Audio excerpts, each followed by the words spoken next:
solving linear equation into variable. First thing first is we need to add these two equations. X plus y equals to 10 yung first equation natin, and then add natin sa second equation, that is x minus y equals to 8. So ang gagawin natin, kailangan may makancel tayo dito. So we will cancel positive y and negative y. So we have 1x plus 1x, that is 2x, equals to 18. Divide both sides by 2. So therefore, the answer or the value of our x is 9.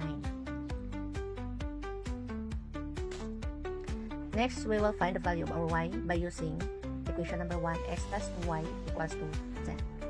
So the value of our x is 9. Substitute 9 doon sa ating x. So 9 plus y, that is 10. Then, transfer natin sa kabila yung positive 9. So ang naiwan na lang is y. So y equals to 10 minus 9. Y equals to 1. We will use equation number 2.